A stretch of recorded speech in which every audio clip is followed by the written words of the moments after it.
जबरदखल समस्या घेर तालपत्र भोगई कारीगर बहु पूर्व पुरुषरू तालपत्र भोगई बेउसा कर निज परिवार प्रतिपोषण करआसुवा बेले भोगई कारीगर एवं समस्या घेर गाँ मुंडे एक सरकारी जमी को जनैक व्यक्ति जबरदखल कर पिपिली हाटसाही पंचायत लहंगा चमार साहिर ग्रामवासी माने अभियोग कर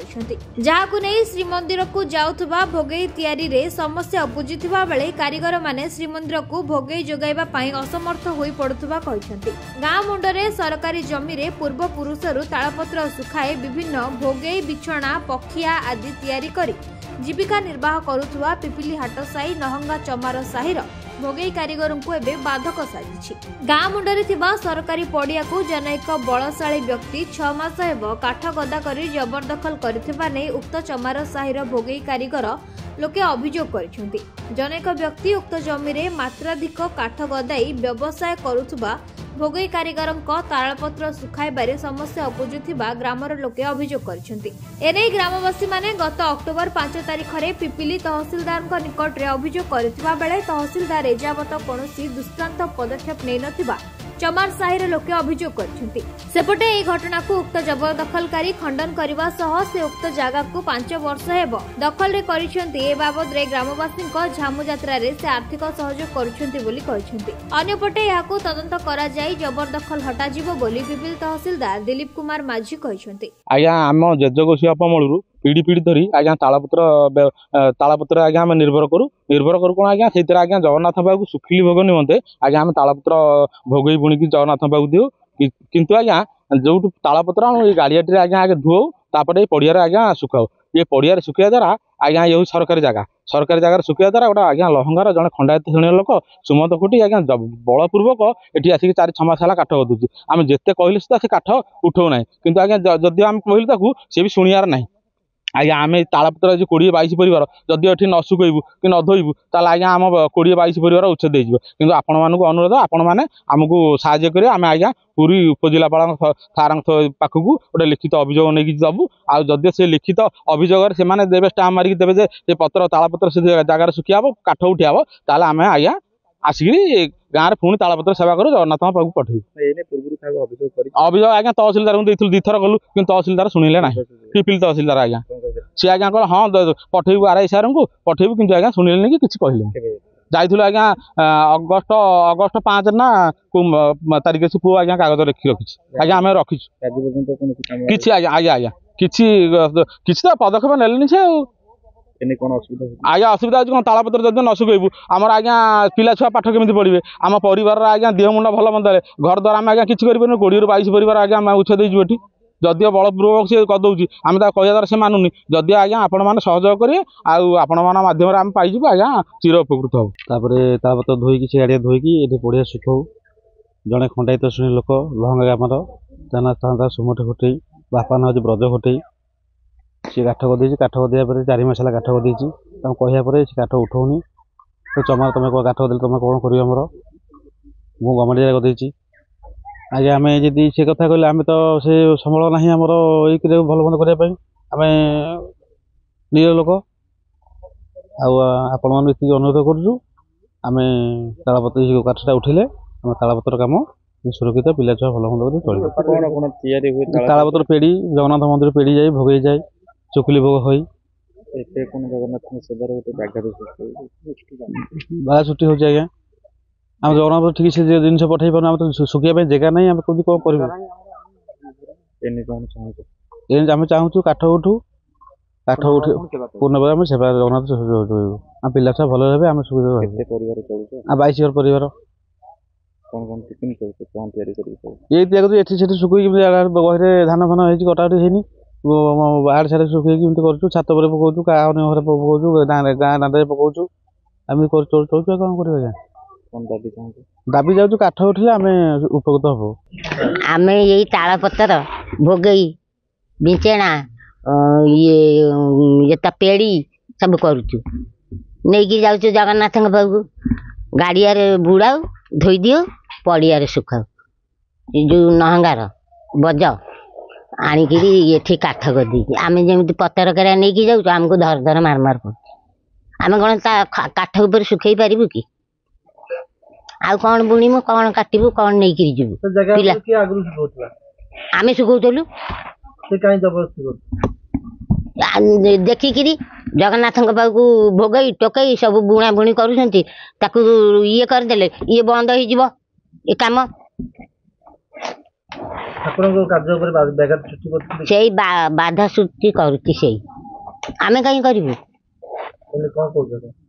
ସେ କେମିତି ଉଠେଇବ ତମକୁ ଜଣାଉଛୁ ନାଇଁ ଏଇ ପିପିଲିରେ କ'ଣ ଦେଇଥିଲେ ଯେ ସେ ବାବୁ ଶୁଣିଲେନି ତମକୁ କହିଲୁ ଆଉ ଜଗନ୍ନାଥ ତମ ପାଖକୁ ଡାକିକି ନେଲେ ଆଉ କହିଲେ ଚାଲ ଇଏ ବୁଣାବୁଣି କଲେ ଜଗନ୍ନାଥଙ୍କ କାମ ଚାଲିବ ଆଉ ଆମେ ଚଳିବୁ ଆଉ ତାଳପତ୍ର ଆମର ପେଡ଼ି ବୁଣୁଛୁ ଭୋଗେଇ ବୁଣୁଛୁ ବିଛଣା ବୁଣୁଛୁ ପଟି ବୁଣୁଛୁ ଜଗନ୍ନାଥଙ୍କ ମନ୍ଦିରକୁ ଯାଉଛି ଆମର ପେଡ଼ି ଏରିକା ଭୋଗେଇ ଏରିକା ଯାଉଛି ସେଇଥିରେ ଚଳୁଛୁ ପୁରା ଗାଁ ଆମେ ଅଛୁ 20 ଘର ଭିତରେ 20 ଘର ଭିତରେ ଆମେ ସବୁ ଜଗନ୍ନାଥ ଅସୁବିଧା ଏଇନେ କ'ଣ ଖରା ଦିନ ଧାନ କଲେ ଚତୁର୍ଥୀ ମାସିଆ ଧାନ କଲେ ଦୁଆର ମୁହଁରେ ଧାନ ତାପରେ ସେଠି ଯେଉଁ କାଠ ଗଦେଇଲେ ଆମେ ସେଠି ପତ୍ର ଶୁଖଉଥିଲୁ କେଉଁ କାଳୁ ଆମର ସେ ଆମ ଜାଗା ଖଣ୍ଡକରେ ପତ୍ର ଶୁଖଉଥିଲୁ ଆମେ ଜେଜ ଅମଳରୁ ଆସିକି ଆମେ ଯାହା ଜାଣି ହେଉଛୁ ସେ ଏବେ 4-5 ମାସ ହେଲାଣି କାଠ ଗଦେଇଛି କାଠ ଉଠଉନି ଆମେ ଚଳିବାକୁ ନା ଭୋଗ ହଇରାଣ ଜାଗା କାହାର ନା ଜାଗାଟା ସେ ଗୋଚର ଜାଗା ତମେ ଯଦି ଦଖଲ କଲେ ଆମେ ତ ହଇରାଣ ହେଉଛୁ ଆଉ ତାଳପତ୍ର ଶୁଖେଇ ପାରୁନୁ ତାଳପତ୍ର ହେଇଛି ସେ ଗାଡ଼ିଆ ଉପରେ ତାଳପତ୍ର ଏମିତି ଯେଉଁ 2ଟା ଶୁଖୁଛି ଯଦି ଆଉ ଗୋଟେ କାହାର ଗୋଟେ ଗାଡ଼ି ପଶି ଆଇଲା ସେ ପତ୍ର ତ ଗଲା ଗାଡ଼ି ଚକା ମାଡ଼ିକି ପତ୍ର ଫାଟି ଯାଉନାହିଁ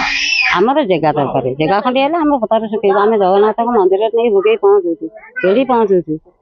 ଆମର ସେଇ ଜୀବିକା ଆମର ଆଉ କୌଣସି କାମ ନାହିଁ ଆମର ମାନେ ଆମ ସମାଜରେ କେହି ମୂଳ ନେଇ ଯାଉନାହାନ୍ତି କିଏ କୁଆଡ଼େ ଯାଉନାହାନ୍ତି ଆମେ ଏ ତାଳପତ୍ରରେ ବହୁତ ଖୁସିରେ ଥିଲୁ ବ୍ୟବସାୟ କେଉଁ କାଳ ଚାଲିଛି ଆମର ଏ ତାଳପତ୍ର ବ୍ୟବସାୟ ଆମ କ'ଣ ଆଉ କେଉଁ ବ୍ୟବସାୟ ଅଛି ଆମେ ଏ ତାଳପତ୍ରରେ ଆମେ ଚଳୁଛୁ ଜଗନ୍ନାଥ ଆମକୁ ଏଇ ତାଳପତ୍ର ଜୀବିକା ଦେଇନ୍ତି ଆମେ ତାଳପତ୍ରରେ ବଞ୍ଚୁଛୁ କାଠ କରିଦେଇଛି କାଠ ଉଠଉନାହାନ୍ତି ଆମେ ପତ୍ର ଶୁଖିବା ବିନା ହଇରାଣ ଆମର ସେ ଜାଗାଟା ଦରକାର ଆଜ୍ଞା ଆମର ଆଜ୍ଞା ଯେହେତୁ ଆମେ ଆଜ୍ଞା ମହାପ୍ରଭୁ ଜଗନ୍ନାଥଙ୍କ ପାରମ୍ପରିକ ତାଳପତ୍ର କାରିଗର ଯେହେତୁ ଆଜ୍ଞା 20ରୁ 25 ପରିବାର ଲୋକ ଆଜ୍ଞା ଆମେ ଆମ ଗ୍ରାମରେ ବସବାସ କରୁ କିନ୍ତୁ ଆଜ୍ଞା ଆମ ଗାଁରେ ଆଜ୍ଞା ଗୋଟେ ଗଭର୍ଣ୍ଣମେଣ୍ଟର ଛୋଟିଆ ପଡ଼ିଆଟି ଅଛି ଆଜ୍ଞା ପ୍ରାୟ 37 ଡିସିମିଲ ସରକାରୀ ଜାଗା ଯେହେତୁ ଆଜ୍ଞା ସରକାରୀ ଜାଗାରେ ଆମେ ପୂର୍ବପୁରୁଷରୁ ଆଜ୍ଞା ପିଢ଼ି ପରେ ପିଢ଼ି ଆମ ବାପା ଜେଜେ ଗୋସିଆପା ଆମରୁ ଆଜ୍ଞା ସେ ପିଢ଼ି ପରେ ପିଢ଼ି ଆଜ୍ଞା ତାଳପତ୍ର ଗଡ଼ା ସେ ପଡ଼ିଆରେ ଶୁଖାଉ କିନ୍ତୁ ଆଜ୍ଞା ଶୁଖିବା ପୂର୍ବରୁ ଆଜ୍ଞା ଯେହେତୁ ଜଣେ ଖଣ୍ଡାୟତ ଶ୍ରେଣୀର ବ୍ୟକ୍ତି ସୁମନ୍ତ କୋଟି ଭଳିଆ ଜଣେ ବ୍ୟକ୍ତି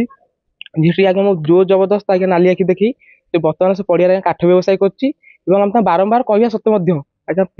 କହିବା ସତ୍ତ୍ୱେ ମଧ୍ୟ ସୁମନ୍ତ କୋଟି ଭଳିଆ ଜଣେ ବ୍ୟକ୍ତି ଯିଏ କାଠ ବ୍ୟବସାୟ କରୁଛନ୍ତି ଆଜ୍ଞା ସେ ବିଷୟରେ କିଛି ଆଜ୍ଞା କାଠ ଉଠେଇଲେନି ଆଜ୍ଞା ବାଧ୍ୟ ହୋଇ ଆଜ୍ଞା ଆମ 20ରୁ 25 ପରିବାର ଲୋକ ଯେହେତୁ ଆଜ୍ଞା ଆମେ ପିପିଲି ତହସିଲଦାରଙ୍କୁ ଆଗକୁ ଅକ୍ଟୋବର 5 ତାରିଖ ଆସନ୍ତା ଗତ ମାସ ଆଜ୍ଞା ଅକ୍ଟୋବର 5 ତାରିଖରେ ଆମେ ଗୋଟେ ଦାବିପତ୍ର ଦେଇଥିଲୁ କିନ୍ତୁ ପିପିଲି ତହସିଲଦାର ସାର୍ ମହୋଦୟ ଆଜ୍ଞା ଆମ ବିଷୟରେ କିଛି ଆଜ୍ଞା କାର୍ଯ୍ୟାନୁଷ୍ଠାନ ଗ୍ରହଣ କରିନଥିଲେ ଏବଂ ଆମେ ଆପଣଙ୍କ ମାଧ୍ୟମରେ ଆଜ୍ଞା କହି ରଖିବାକୁ ଚାହୁଁଛୁ କ'ଣ କହିଥିଲେ ଆଜ୍ଞା ତହସିଲଦାର ଆଜ୍ଞା ଆମେ ଗୋଟେ ଲିଖିତ ଆକାରରେ ଦେଇଥିଲୁ ପ୍ରାୟ 20-25 ପରିବାର ଯାଇଥିଲୁ କିନ୍ତୁ ଆଜ୍ଞା ପିପିଲି ତହସିଲଦାର ଆଜ୍ଞା କିଛି ହେ ଜ୍ଞାନ ଭଳିଆ କଲେ କିଛି ଆଜ୍ଞା ପଦକ୍ଷେପ ଗ୍ରହଣ କଲେନି ଏବଂ ବାଧ୍ୟ ପୁଣି ଆଉ କିଛି ଦିନ ପରେ 4-5 ଦିନ ପରେ ପୁଣି ପିପିଲି ତହସିଲଦାର ସାର୍ଙ୍କୁ ଆଜ୍ଞା ଆମେ ଯାଇ ଦେଖାଲୁ କିନ୍ତୁ ପିପିଲି ତହସିଲଦାର ଆଜ୍ଞା କିଛି ଆମକୁ ଗୋଟେ ପ୍ରତିଶ୍ରୁତି ଦେଲେନି ଆଜ୍ଞା ଯେହେତୁ ନିରାଶ ହେଇ ଆଜ୍ଞା 20ରୁ 25 ପରିବାର ଲୋକ ଆଜ୍ଞା ନିରାଶ ହେଇ ଫେରିଥିଲୁ ଏବଂ ଆପଣଙ୍କ ମାଧ୍ୟମରେ କହି ରଖିବାକୁ ଚାହୁଁଛୁ ଆଜ୍ଞା ଯଦି ଏଇ ଭିତରେ ଆଜ୍ଞା ଦିନେ 2 ଦିନ ଭିତରେ ପିପିଲି ତହସିଲଦାର ସାର୍ ମହୋଦୟ ଆଜ୍ଞା ଯଦି କିଛି କାର୍ଯ୍ୟାନୁଷ୍ଠାନ ଗ୍ରହଣ ନ କରନ୍ତି ଆଜ୍ଞା ଆମେ ବାଧ୍ୟ ହୋଇ ଆସନ୍ତା ଶୁକ୍ରବାର ଦିନ ଆଜ୍ଞା ଆମେ ଉପଜିଲ୍ଲାପାଳଙ୍କ ଅଫିସରେ ପ୍ରାୟ 20ରୁ 25 ପରିବାର ଲୋକ ଆଜ୍ଞା ଦାବିପତ୍ର ଦେବୁ ଏବଂ ଆପଣଙ୍କ ସାମ୍ନାରେ ଆଜ୍ଞା ଅନୁରୋଧ କରୁ ସେ ଜାଗାଟା ଆଜ୍ଞା ମାନେ 20-25 ବର୍ଷ ପୂର୍ବରୁ ଆମ ପିଲା ଖାଲ ଥିଲା ଖାଲଟାକୁ ପିଲା ଆମର ମାଟି ସାଟି ପଡ଼ିଛନ୍ତି କେଉଁଠି ମାନେ ନା ଆମ ଯେଉଁମାନେ କ୍ଷେତ୍ରପାଳି ମା ମଙ୍ଗଳାଙ୍କର ଦିଙ୍କର କମିଟି ପିଲା ସେ ଆଣ୍ଠିଏ ଖାଲ ଥିଲା ସେଥିରେ ସେମାନେ କୋଳଥ ଫୋଳଥ ପକାଉଥିଲେ ପକାଇବା ଭିତରେ ମୋତେ ଗଲେ କାଠ ଜାଳେଣୀ କାଠ କିଛି ଏଠି ଗଦାଅ ସେ ଜାଳେଣୀ କାଠଟା ସେଠି ଗଦିଆ ଯାଉଛି ସେଇଟା ମୁଁ ଜାଳେଣୀ କାଠ ମିନିମମ୍ 6-7 ବର୍ଷ ହେଲା ଗଦାଉଛି ଆଜି ନୁହେଁ ଆଉ ଠାକୁରାଣୀଙ୍କ ବର୍ଷକ ପାଇଁ ଯାହା ଯେମିତି ଭୋଗରାଗ ପାଇଁ ଯାହା ପଇସା ପତ୍ର ତାଙ୍କୁ ଦିଆଯାଉଛି ସେଠି ମୁଁ କାଠ ଗଦାଉଛି ଆଜି ଗାଁ ଲୋକ ମୋ ଠାରୁ ହିଁ ପଇସା ନେଉଛନ୍ତି ଆଉ ଏମାନେ ଯେଉଁ ଅଭିଯୋଗ କରୁଛନ୍ତି ଏମାନେ ଯଦି ସେଟାରେ ମୁଁ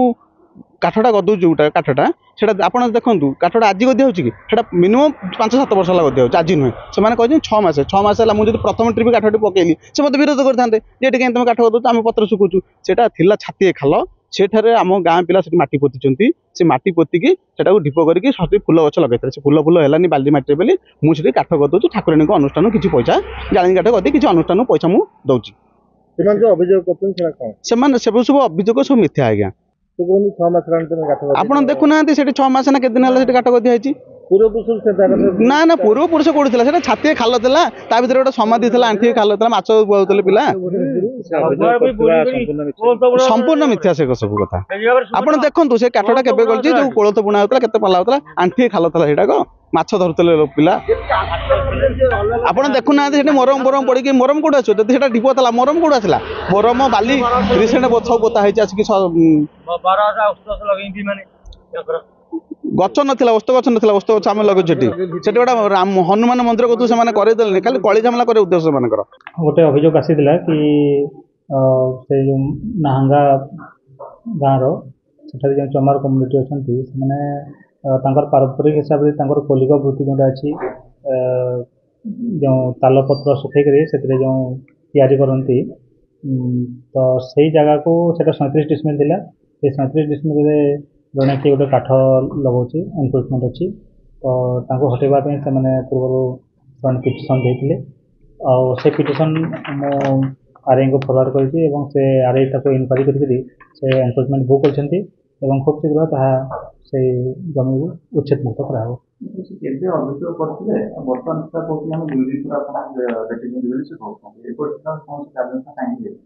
ସେମାନେ ପୂର୍ବରୁ ଆସିଥିଲେ ଏବଂ ସେମାନେ ଜିଲ୍ଲା ଅଫିସକୁ ମଧ୍ୟ ଯାଇଥିଲେ ଜିଲ୍ଲା ଅଫିସରୁ ମଧ୍ୟ ଚିଠି ଆସିଥିଲା ଏବଂ ତା ଉପରେ ଆମେ ଚିଠି କରିଛୁ ଆର୍ଆଇଙ୍କୁ ଆଉ ଆର୍ଆଇ ସେ ରିପୋର୍ଟ ଦେଇଛନ୍ତି ସେ ହିସାବରେ ଏନକ୍ରୋଚମେଣ୍ଟ ବୁକ୍ ଅଛି ଏବଂ ସେ ହିସାବରେ ତାଙ୍କୁ ଉଚ୍ଛେଦ ମୁକ୍ତ କରାହେବ। ଆର୍ଆଇ ରିପୋର୍ଟ ଦେଇଛନ୍ତି ସେଇ ଜାଗାଟା 37 ଡିସମିଲ୍ ସେଇଟା ସର୍ବସାଧାରଣ ଜାଗାଟା ଆଉ ସେଇଟା ତାଙ୍କୁ ଏନକ୍ରୋଚମେଣ୍ଟ ବୁକ୍ କରାହେଇକି ତାକୁ ଉଚ୍ଛେଦ ମୁକ୍ତ କରାହେବ। ପିପିଲରୁ ମନୋରଞ୍ଜନ ମହାପାତ୍ରଙ୍କ ରିପୋର୍ଟ ନୀଳାଦ୍ରି ମିଡିଆ।